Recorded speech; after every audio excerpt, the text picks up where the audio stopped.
Have you ever stopped to think about what actually happens when you meet someone new? Before a single word leaves your mouth, your hand is already moving, reaching out, palm open, fingers ready to grip a complete stranger's hand and shake it up and down a couple of times. We do this without thinking. We do this with bosses, with in-laws, with people we've never met and might never see again. But if you actually stop and look at it from the outside, shaking someone's hand is a peculiar ritual. Two people, often strangers, reaching toward each other and clasping palms like it's the most normal thing in the world. Why do we do this? Where did it come from? And why has it survived thousands of years, wars, plagues, and even a global pandemic that tried its best to kill it off? Let's explore, right here on this episode of the Lost History of Everyday Things. If you enjoy this video, please click the like and subscribe buttons. To understand the handshake, we have to go back further than most people expect, all the way to ancient times. Long before email, long before paper, long before most forms of written language were common.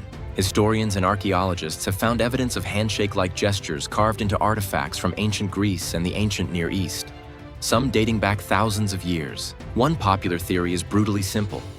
In a world full of swords, daggers, and hidden weapons, extending your right hand and gripping someone else's was a way of proving you weren't holding a blade. If your hand was busy shaking theirs, it couldn't be reaching for a knife. The shaking motion itself may have started as an extra layer of security, a way to check if the other person had something concealed up their sleeve. Literally, shake hard enough, and anything hidden might fall loose. So, at its core, the handshake wasn't a friendly gesture. It was a peace gesture. Without words, it was two people saying, "I am not here to hurt you, and I trust that you are not here to hurt me either." That idea of trust is the thread that runs through almost every culture that adopted the handshake. In ancient Rome, a similar gesture existed, sometimes shown in art and coins, where two people would clasp not just hands, but forearms, a gesture believed to symbolize loyalty, agreement, or the sealing of a deal. Some historians believe this arm grip was actually about safety too, making sure no blade was strapped beneath a sleeve. Over centuries, the gesture simplified, the forearm grip faded, and the simple hand-to-hand shake became the standard. By the time we reached the Middle Ages and the Renaissance, handshakes were already being used across Europe to finalize agreements, confirm promises, and show that two parties had reached peaceful terms. It wasn't just a greeting.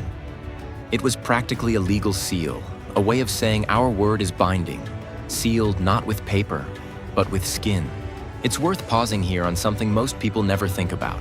We shake with our right hand, almost universally, across cultures that practice it. Why right and not left? Again, history points back to weapons. Most people throughout history were right-handed, and most handheld weapons, swords, daggers, clubs, were carried and used in the right hand.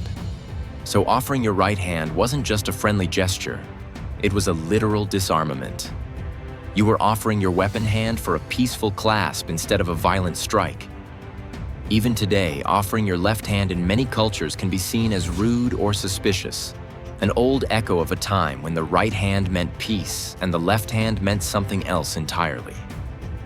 By the time the handshake reached the Quakers in 17th century England, it had picked up a slightly different meaning.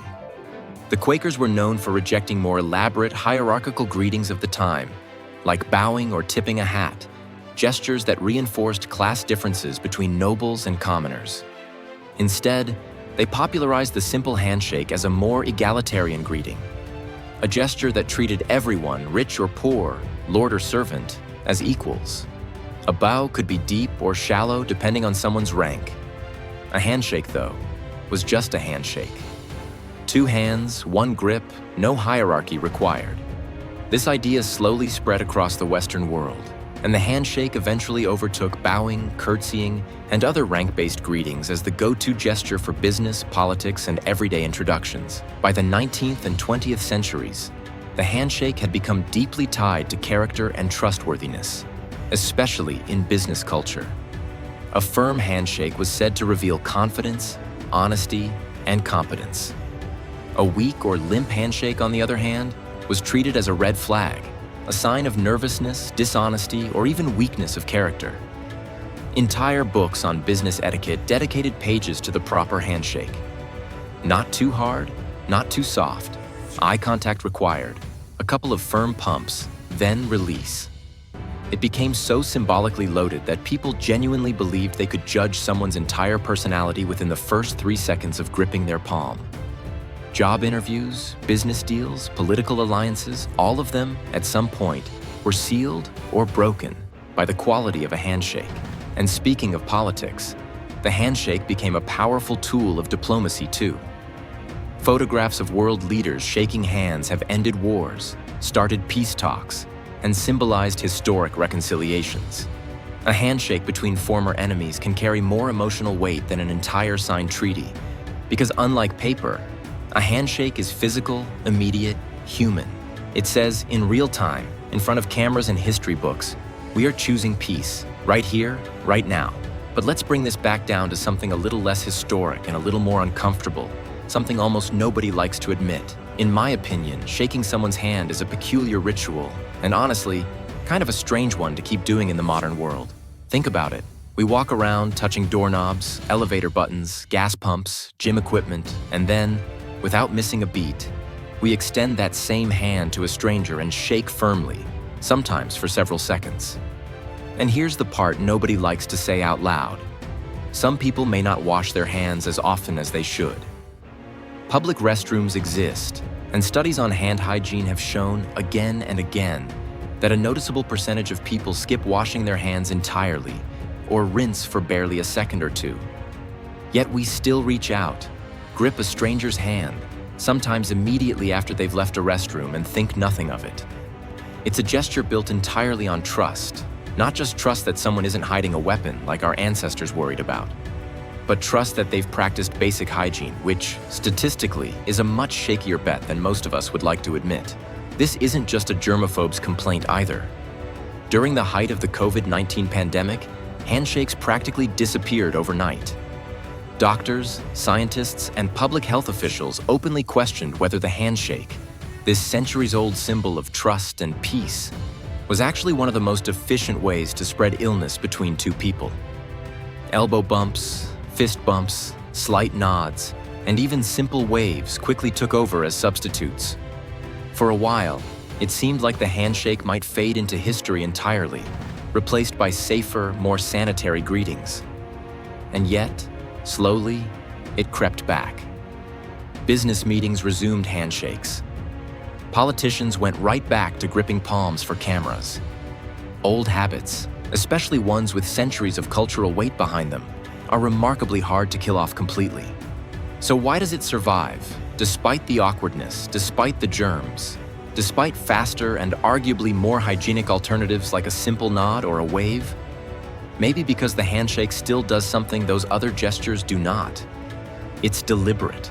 It requires both people to participate equally, to reach toward each other at the same time, to physically agree, even just for 2 seconds, that this interaction is happening, and it's peaceful.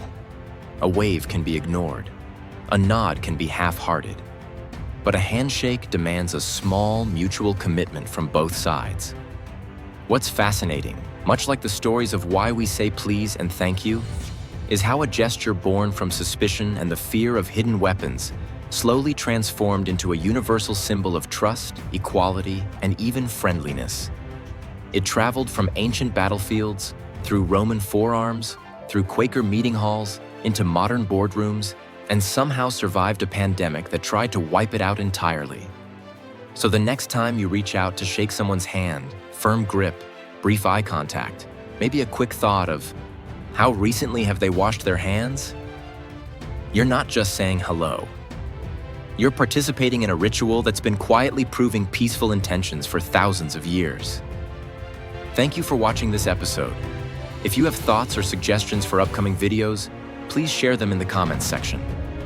Thank you for being a part of this episode exploring the lost history of everyday things. Don't forget to like, subscribe, and keep an eye out for future episodes exploring the history that mystifies us when we stop to think about it.